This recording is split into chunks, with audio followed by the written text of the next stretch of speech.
Serial तुमसे तुम तक में आ गया है बहुत ही धमाकेदार ट्विस्ट।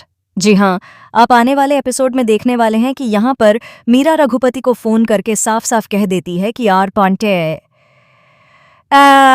एस सर की माँ को किसी भी हालत में अनु के घर नहीं पहुंचना चाहिए, फिर चाहे इसके लिए तुम्हें कुछ भी क्यों न करना पड़े। जैसे ही वह वहां पहुंचने वाली होती हैं, दूसरी तरफ पुष्पा जी गाड़ी चलाना सीखने की कोशिश कर रही होती हैं, लेकिन रात के अंधेरे में उनकी गाड़ी लेकर निकल जाता है रघुपति और वह आर्य की मां को टक्कर मार देता है। इसके बाद इस पूरे हादसे का इल्जाम आने वाला है पुष्पा जी पर, लेकिन सवाल ये है कि आखिर अनु अपनी मां को कैसे बचाएगी। चलिए जानते हैं आगे क्या होने वाला है। लेकिन हाँ, अगर आपने अभी तक हमारे चैनल को सब्सक्राइब नहीं किया है तो जल्दी से कर लीजिए।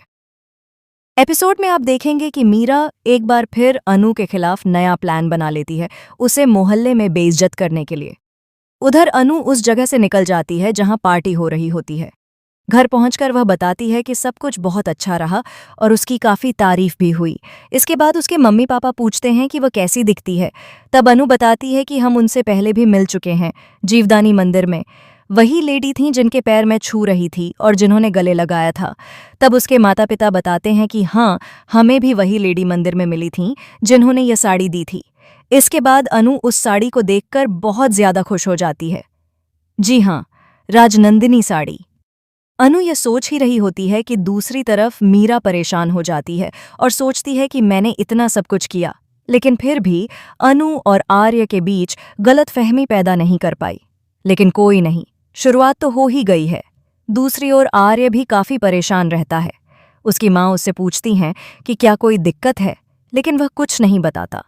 तभी मोहल्ले में एक बड़ा ड्रामा हो जाता है। मीरा रघुपति को एक फोटो भेजती है और कहती है कि इस फोटो को प्रिंट करवाकर मोहल्ले के बीचों बीच बड़ी बड़ी लगानी है।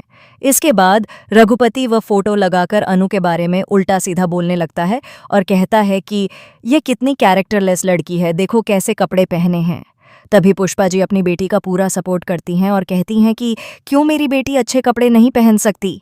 हर लड़की को अपनी पसंद के कपड़े पहनने का पूरा हक है, तुम होते कौन हो उन्हें रोकने वाले।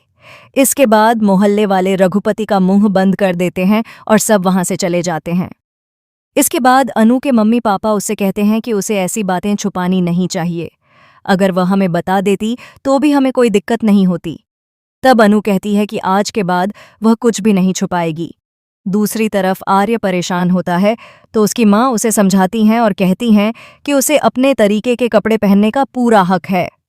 अगर तुमने उसे कोई सूट दिया और उसने नहीं पहना तो इसमें नाराज होने की कोई बात नहीं है। क्या पता वह हर रोज सूट पहनती हो और आज कुछ नया पहनना चाहती हो। प्यार का मतलब आज़ादी देना होता है, रोक टोक करना नहीं। इधर झेंडे मीरा को कॉल करके कहता है कि उसे पता है कि ड्रेस उसी ने चेंज की है। मीरा पूछती है कि क्या उसके पास कोई सबूत है। तब वह कहता है कि अगर आर सर को इस बात की भनक भी लग गई तो वह पाताल से भी सबूत निकाल लेंगे। यह सुनकर मीरा थोड़ी घबरा जाती है, लेकिन अगले ही दिन मीरा फिर से अनु को अपने घर बुलाती है और उसे पुराने फोटोग्राफ्स दिखाने लगती है। साथ ही बताती है कि आर्य उसे कितना पसंद किया करता था। यह सब देखकर अनु काफी सैड हो जाती है। आने वाले एपिसोड में आप देखेंगे कि आर्य की मां के एक्सीडेंट का सारा इल्जाम पुष्पा जी पर आने वाला है, जबकि यह पूरा प्लान मीरा ने बनाया था। उसी ने रघुपति को फोन किया था और यह सब करने को कहा था। अब आगे क्या होगा? क्या मीरा को उसकी सजा मिलेगी? आपको क्या लगता है? हमें कमेंट में ज़रूर बताइए। ऐसी ही ताज़ा खबरों के लिए हमारे चैनल को सब्सक्राइब करना न भूलें।